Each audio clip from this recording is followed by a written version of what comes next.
कांग्रेस प्रदेश अध्यक्ष जीतू पटवारी ने कहा कि ये नरेंद्र मोदी का नया भारत है, जहां लोगों के रोजगार छीने जा रहे हैं और जमीन अधिग्रहित की जा रही है। ये बात जीतू पटवारी ने तब कही जब गोविंदपुरा विधानसभा स्थित आनंद नगर क्षेत्र में दुकानों को तोड़ने के आदेश दिए गए और इसी के साथ वहां के रहवासी आज जीतू पटवारी से मिलने उनके निवास पर पहुंचे। जीतू पटवारी ने उनसे बात कर सरकार पर आरोप लगाए हैं। जीतू पटवारी ने कहा है कि लोगों को रोजगार नहीं दिया जा रहा है और उनके घर मकान तोड़े जा रहे हैं। जीतू पटवारी ने कहा कि अभी तो मैंने इन लोगों से बात की है और सरकार को इसकी जानकारी दिलाई जाएगी। अगर फिर भी सरकार ने इन लोगों की बात नहीं मानी तो मुख्यमंत्री से भी इन लोगों को मिल पाऊंगा। नरेंद्र मोदी जी का नया भारत है, जहां पे लोगों के रोजगार छीने जा रहे हैं। देश में किसी भी प्रकार के नए रोजगार जनरेट नहीं किए जा रहे हैं। हमारे मध्य प्रदेश में 25 साल से बीजेपी की सरकार है। जमीन अधिग्रहण होता है तो कोई मुआवजा नहीं दिया जाता है या कोड़ियों के दाम जमीनें किसानों की छीनी जाती है। अब शहरी क्षेत्र में लगातार देखने में आया है कि लोग जो 30-30, 40-40 साल से बसे हुए हैं, उनकी दुकानें तोड़नी है, उनका पूरा परिवार का पालन पोषण होता है, वो उसका रोजगार छीनना है।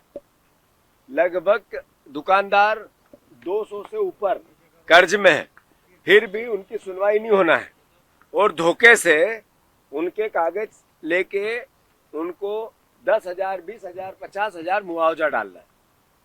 ये धोखेबाजों की टोली लगातार मध्य प्रदेश की जनता को घात पहुंचा रही है। गोविंदपुरा में पिछले 40 साल से बीजेपी का विधायक है, मंत्री है, मुख्यमंत्री भी वहीं से रहा है।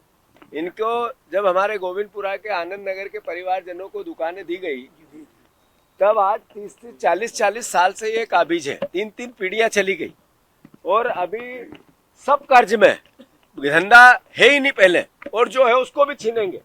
कोई सुनने वाला नहीं है। तो आखिर सरकार किसकी बनी है? कोई बांग्लादेश और पाकिस्तान से आके वोट डाल गए थे क्या? यही तो लोग थे जिनने वोट डाले आपको। इनका ही रोजगार छीन क्यों रहे हो आप? इसका हमने जिला अध्यक्ष को कहा है कि इसका विरोध करो।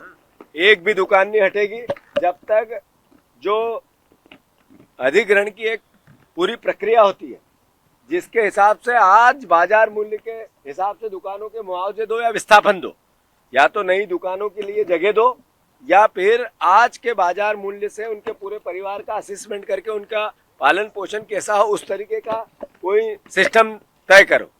मैंने सबको आश्वस्त किया है, कलेक्टर से भी बात की है।